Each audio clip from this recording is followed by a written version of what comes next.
everybody, back again, and today we are working once again on the Ultra Greatsword. So the first video on this was doing the handle.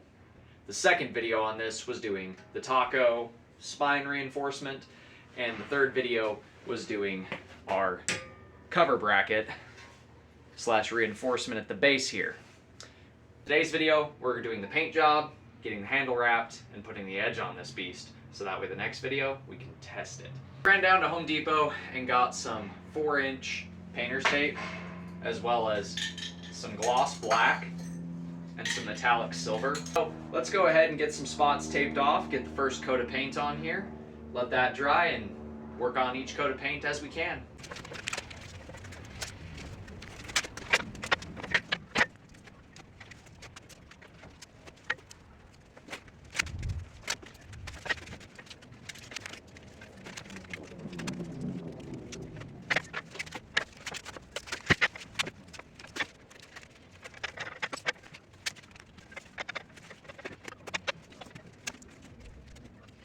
Gone ahead and taped everything that is not going to be black off. So that whole portion of blade is going to be gloss black. The handle is going to be black minus our brass or copper rivet. And then everything that you see that is taped except for the rivet will be silver.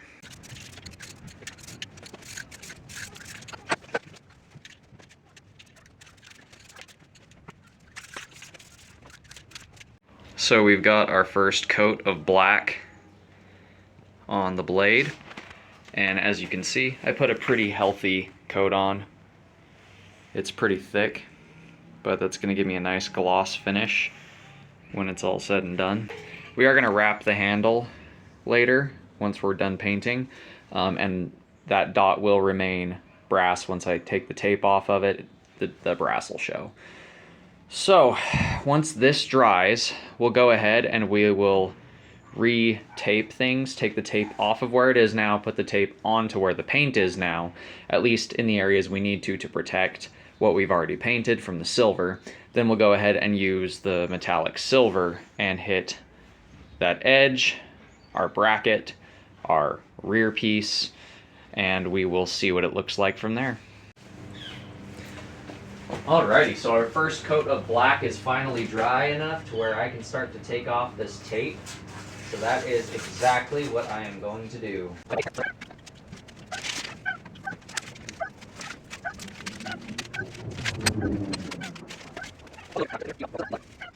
So we've taped off the next portion. Everything you see untaped is about to turn silver, and you will notice the edge is shiny now. And that is because we've given this a very stout, let me see if I can get this to focus.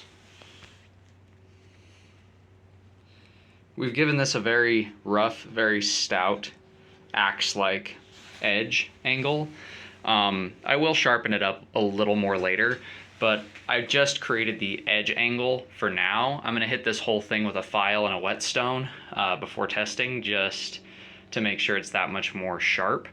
But now we're going to paint the edge side of the blade silver, so that way it looks as if the bevel is much bigger than it is. We're going to paint the spine reinforcement and the connection reinforcement, and then once the paint's dry, we'll take a look at it and see where we go from there.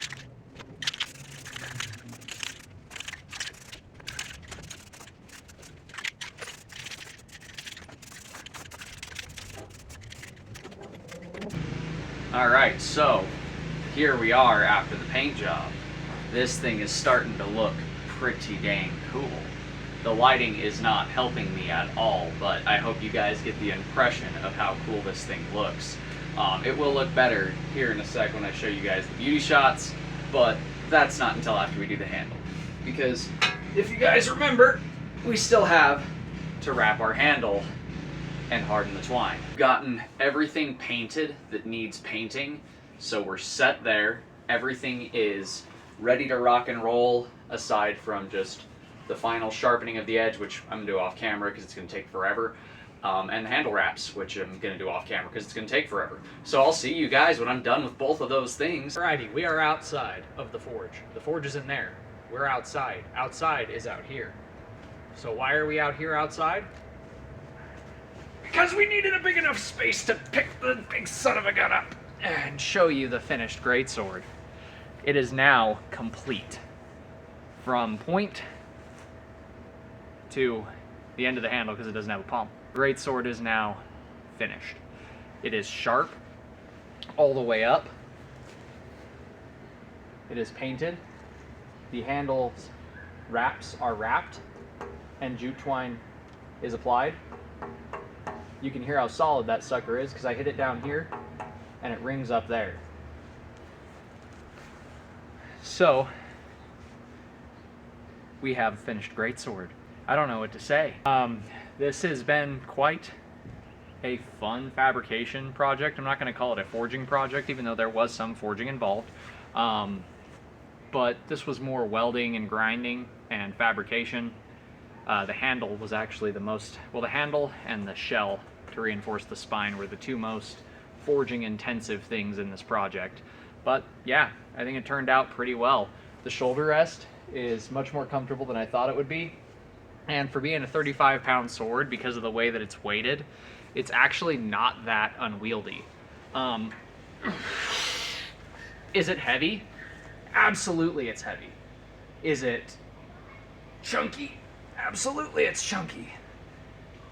But with enough practice, getting stronger and building up some more upper body muscle, I should be able to wield this thing pretty efficiently. But we're going to see just how efficiently I do wield it when we do the testing video. And that testing video will be coming very soon. It'll be the next video that comes out. So, if you haven't subscribed already, make sure you do so that way you don't miss when I test out this crazy sword. Yeah. We're going to be testing it on the normal stuff, like jugs, but we're also going to chop some pumpkins with this thing, and maybe some other things if I can scrounge up some other things that I'm willing to destroy, just to see how effective this monster is. So, again, going over statistics on this, it is 6 foot 4 inches. I remeasured. It's 6 foot 4.5 inches. It is 35 pounds and 4 ounces. And it is beastly. The blade on it is like an axe blade. It's axe sharp with an axe style bevel, because this is more of a cleaving tool than it is a cutting tool. Let me see if I can even... Damn, that sucker's heavy. But yeah, a lot of great things to come with this sword. That does it for today's video. If you guys like what you're seeing, do me a favor. Do that thing right there, and until next time, God bless, stay sharp out there. If you're looking for a custom sharp object like a knife, sword, polearm, or whatever, check out my Etsy store. Link will be at the end of the video, and I'll see you guys in the next one.